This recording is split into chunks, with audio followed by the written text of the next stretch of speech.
Police headquarter থেকেই এই কেসটা আমাদের কাছে হ্যান্ড ওভার করছে। ও লিজা ম্যাডাম, আমাকে শুধু একটাবার সুযোগ দেন, আমি আপনাকে রানীর মতো রাখবো, অনেক যত্নে রাখবো ম্যাডাম। কি সমস্যা? এরকম ষাঁড়ের মতো চেঁচাচ্ছেন কেন?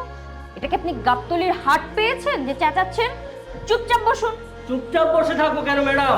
আমাকে ইন্টারোগেশন করা হবে না? রিমান্ডে নেওয়া হবে না? আমাকে পেটানো হবে না? আমাকে সব হবে, একটু ধৈর্য ধরে অপেক্ষা করুন। এত তাড়া কিসে? শুভ কাজে এত দেরি কিসের ম্যাডাম?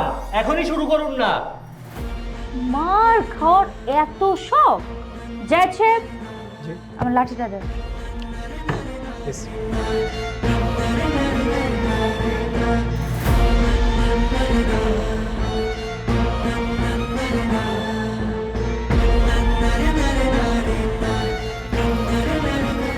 কি কি সমস্যা? জিজ্ঞেস করেন আমাকে আমি কেন বিয়েটা ভাঙলাম, কেন ইচ্ছে করে জেলে আসলাম? কেন কেন বিয়েটা ভাঙলেন বলেন। তোমার জন্য। মানে? মানে আমি তোমাকে ভালোবাসি, আমি তোমাকে বিয়ে করতে চাই। ফাজলামি, পুলিশের সাথে ফাজলামি। কষ্ট তো দেশে তখন 10টা দিব না, ফাজলামি বের হয়ে যাবে। আই সোয়ার, আমি তোমার জন্যই বিয়েটা ভেঙেছি। আমার মনে হচ্ছিল আমার বিয়েটা তোমাকেই করা উচিত, আর তোমাকে কষ্ট দিয়ে আমি ঠিক করিনি। এসব নাটক আমার সাথে না, অন্য কারোর সাথে যে করেন। লিজা, তোমার কাছে এটা নাটক মনে হচ্ছে? এতগুলো লোককে দাওয়াত করে এনে পুরো এলাকার সব মানুষের সামনে আমার বাবার মান সম্মান নষ্ট করে আমি জেলে আসলাম, আর এটাকে তোমার নাটক মনে হচ্ছে?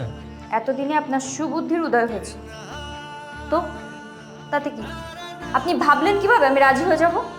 এই তোমাকে ছুঁয়ে বলছি, আমি আমার সব অন্যায় কাজ ছেড়ে দেব। আমি আর কখনো কোনো খারাপ কাজ করবো না, কখনো কোনো মেয়ের দিকে তাকাবো না। প্লিজ একটা সুযোগ দাও আমাকে। আর আপনি আমার বিয়েটা ভেঙে আমার বাবা মার যে অপমান করেছেন সেটা কি হবে? আজকে তো আমার কারণে আমার বাবাও অপমানিত হলো, সো অপমান অপমানে কাটাকাটি।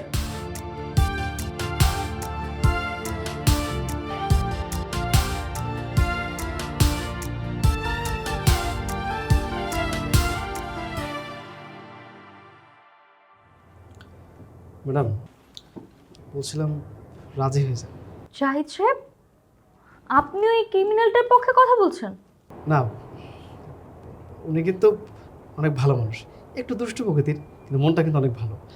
আর যেহেতু নিজের ভুলটা বুঝতে পেরে এত বড় একটা সিদ্ধান্ত নিয়েছে, আমার মনে হয় এই সিদ্ধান্তকে সাধুবাদ জানিয়ে আপনার রাজি হয়ে যাওয়াটা উচিত। আর এই ছেলে যদি বিয়ের পর আবার পল্টি মারে, বিয়ের পর যদি খারাপ হয়ে যায় তখন? ম্যাডাম পিটাবেন, ইচ্ছা মতো পিটাবেন।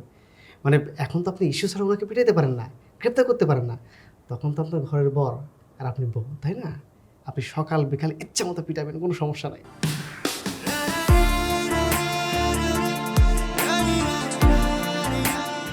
ভাই, ম্যাডাম তো হাসছে, আমার মনে হয় ম্যাডাম রাজি হয়ে গেছে।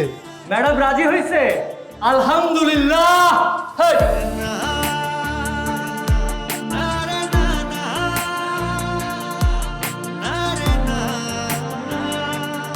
পুলিশে জয়েন করার পরে তোমার ভালোই সাহস হয়েছে বলতে হবে। তুমি কিনা আমাকে তোমার ওই জেলখানায় বন্দি করে নিয়েছো। তো তুমি কি ভেবেছিলে? তুমি আমাকে ধোকা দিয়ে চলে যাবে আর আমি তোমার জন্য কান্না করব, চোখের পানি ফেলবো? সবশেষ তো হচ্ছে নিজের মনের কারাগারে বন্দি করে নিলাম।